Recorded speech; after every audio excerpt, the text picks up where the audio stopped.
1. Origins of chess. 6th century. Chess wasn't always the game we know and love. Like many smart things, it started in India and was called chaturanga, which means four armies. Some dudes in the 6th century were like, Ayo, broski, I'm feeling kinda bored. Repeat what you said, bro. I'm kinda bored. That's what I'm saying, broski. Let's make a board game. Trust me, there's gonna be so many memes from it. What the is a meme? the board looks pretty similar to today, but boy were the rules different. It was all about military and strategy, cause that was simply the day-to-day life in those days. You could play with only one dude, or you could play with 3 of your bros, and sometimes you would throw dice to see how a piece could move, with the king being the most important piece like it is today. 2. Spread to Persia. 7th century. When the game spread to Persia in the 7th century, the Persians went sicko mode and added a whole bunch of cool things and called it shatranj. They eliminated all the dice bullshit and moved it toward the game we know and love today. The pieces were changed a bit, and they made the coolest sounding piece ever, the elephant, which later evolved into the bishop.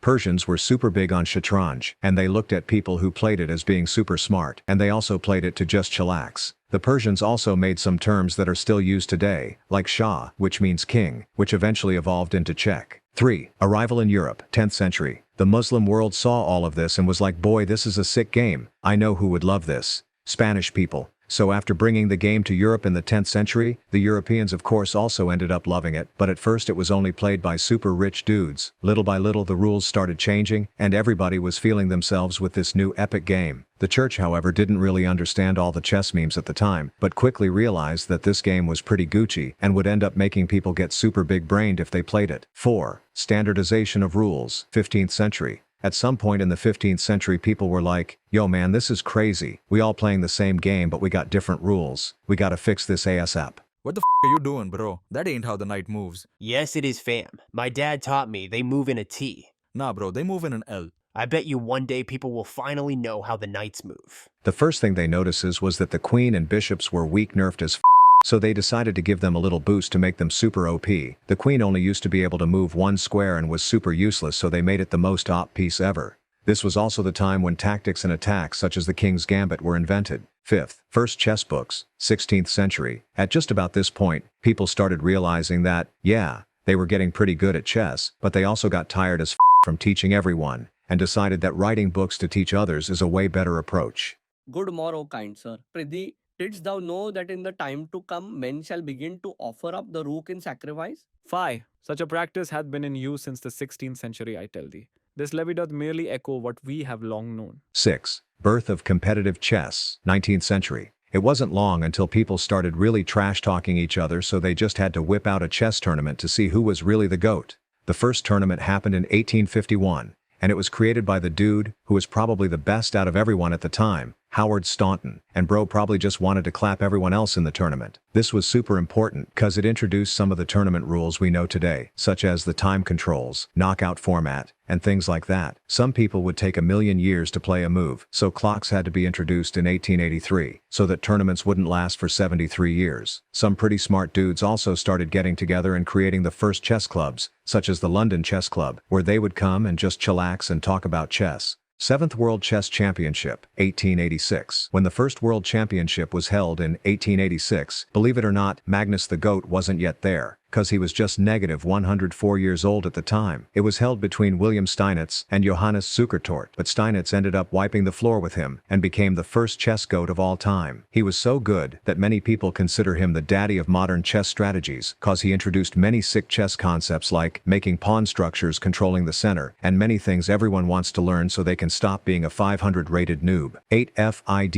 Establishment. 1924. Chess became so super viral that a universal establishment had to be created to keep everything in check. Haha, in check. See what we did there? The FIDE Establishment, or the super French name, the Fédération Internationale des Échecs, was founded in Paris in 1924. FIDE was trying to make the standard rules and promote the game across the world to get as many players as possible. Later on, FIDE made the well-known ELO system, which makes many players today want to break their computers, to be able to somehow differentiate between the strength of ultra big brain players like XQC, who who has the ELO of 1 billion, and super weak players like Magnus, who have an ELO of 300. FIDE was also the one behind making the chess titles, Grandmasters, International Masters, and National Masters, to give the proper respect to the biggest players in the game. 9. Computer chess, 20th century. In the mid-1950s, people were super into sci-fi and really wondered if computers could maybe be good at chess, or if they just so they started looking into that. A famous super smart dude who was really sick at programming wrote some of the first papers on the possibility of computers being sick at chess. Over the next decades, people started working even more on this subject, which led to the creation of programs Deep Thought in the 80s and Deep Blue in the 90s. Deep Blue ended up being super smart, so they tried to see if it could beat the legendary Garry Kasparov in 1997. At first, Garry wiped the floor with Deep Blue, but Deep Blue wasn't done yet and did what no one thought was possible, beating Kasparov. Garry was so tilted that he almost destroyed all of the computers in the world, but he somehow managed to contain himself. This led to the creation of AlphaZero and Stockfish, who can now clap any human on Earth, even the most powerful ones like XQC. 10. Online chess and globalization, 21st century. When the internet became super popular, this also led to the creation of many websites that skyrocketed chess to a new high of popularity, cause this allowed even players who are super lonely and don't have anyone to play chess with to play every day with random people across the world. What was even cooler was the fact that players now didn't have to spend money and buy 75 chess books, but could now learn quick tutorials on YouTube and learn some of the deadliest traps like the Scholars or Fool's Mate. 11. The Queen's Gambit. The things that ended up taking chess popularity to a next level all started in 2020. Everyone was stuck in their houses due to a certain C word, along with the number 19 that had everyone under quarantine. People quickly became bored as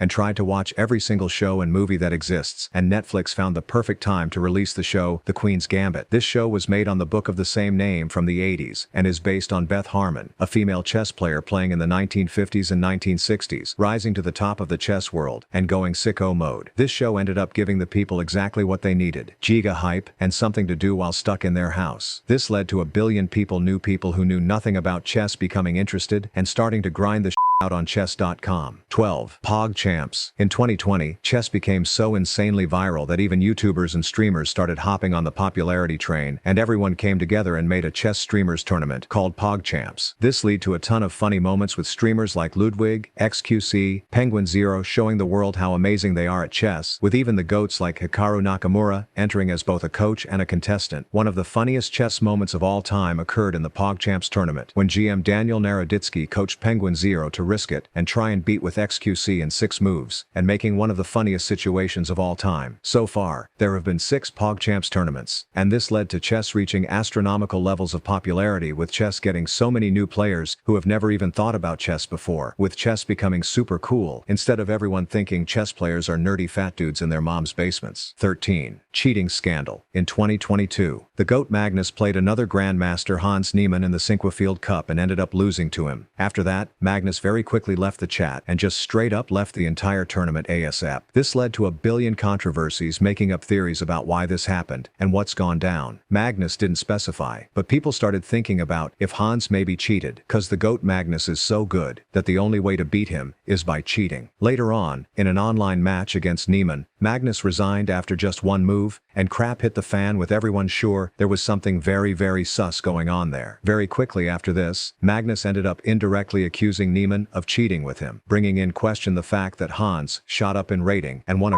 load of games online very suspiciously. This led to chess.com launching an official investigation, with the dude even admitting that he cheated in some online games, although no evidence was ever found that he cheated in over-the-board games. The people then started to make up 1 billion theories, including one that says that Hans had a sus vibrating device inside his bum, which was telling him the moves to play. The scandal is still not completely solved to this day. Ayo, what's that vibrating? Oh, it's just my phone. No, bruh, it's behind your.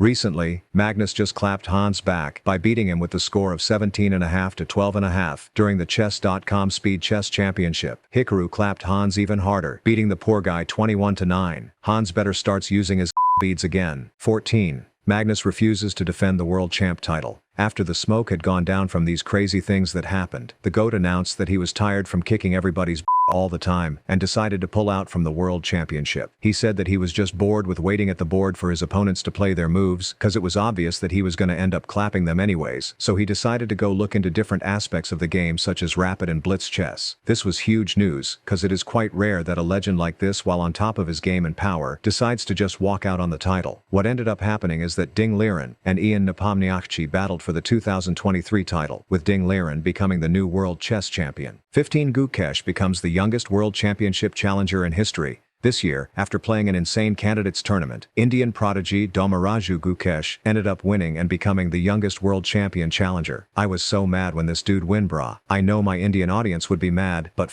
you guys. I was rooting for Hikaru and Fabi, and none of them won. Anyhow, this dude is only 18 years old, born in 2006, and the dude is so sick that he became a grandmaster when he was just 12. Many people can't even eat properly at 12, yet this dude became a grandmaster. In August 2023, he became the highest rated Indian player, leaving former world champion Vishy Anand in the dust. Now we're waiting for the chess championship matches in November to see new chess history made.